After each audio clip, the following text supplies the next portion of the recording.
It's happened to all of us. You reach into the back of the pantry, past the rice and the canned beans, and your hand finds it. A potato. But it doesn't feel right. It's a little soft, maybe a bit wrinkly. You pull it out, and you're faced with a decision.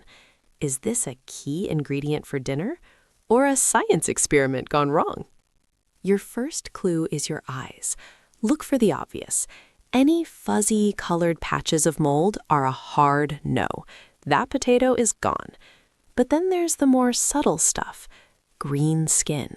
This isn't a new exotic variety. It's a sign the potato was exposed to light, which caused it to produce a bitter toxin called solanine. Think of it as the potato's self-defense system. If it's just a small green spot on a big, firm potato, you can slice it off, along with an inch around it, and you're fine. But if the whole thing has a sickly green hue, it's best to let it go. And what about sprouts? Those pale, alien-looking tendrils reaching out? A few small sprouts on an otherwise firm potato are okay. Just snap them off. The potato is trying to grow, but it's still edible. When it looks more like a sea creature than a vegetable, its taste and texture are compromised. It spent its energy on growing, not on being delicious. Next, trust your sense of touch. A healthy potato is firm, solid. It has heft. When you squeeze it, it shouldn't give. If it's spongy, soft, or mushy, that's the internal structure breaking down. It's starting to rot from the inside. At this point, even if it looks okay, its best days are far behind it. And if there are any dark, soft spots that ooze when you press them, well, you know what to do. But the most definitive test? Your nose. A fresh potato smells earthy, like clean dirt. A bad potato has an unmistakable smell.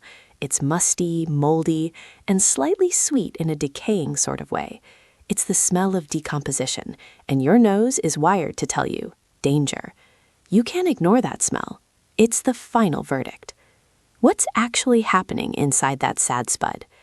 As it spoils, its nutritional profile changes dramatically. The vitamin C content plummets. Stored in a place that's too cold, like your fridge, its starches convert into sugars, making it unpleasantly sweet and causing it to brown too quickly when cooked. Meanwhile, those glycoalkaloids, like the solanine in the green spots, are on the rise. So it's not just about taste. The potato is fundamentally changing. This basic sensory check is something we've done for generations. But on a massive scale, for farmers and distributors, a single bad potato can start a chain reaction, ruining tons of produce.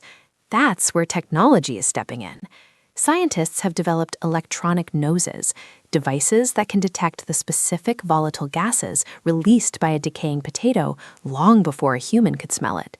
AI-powered systems now monitor storage facilities, sniffing the air for the earliest signs of rot, allowing for targeted removal and saving millions in losses.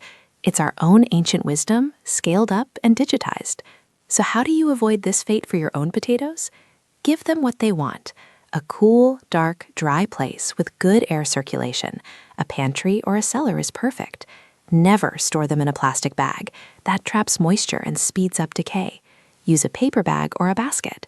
And remember the golden rule. Keep potatoes and onions separate. Onions release ethylene gas, which tells potatoes it's time to sprout and spoil faster. They are terrible roommates. In the end, knowing if a potato is bad is about a simple conversation between you and your food. It's about using the senses we've relied on for millennia. Look, touch, smell. It's a small act of awareness that connects us to what we eat, ensuring the humble potato that makes it to our plate is the best it can be. Trust your instincts. They're usually right.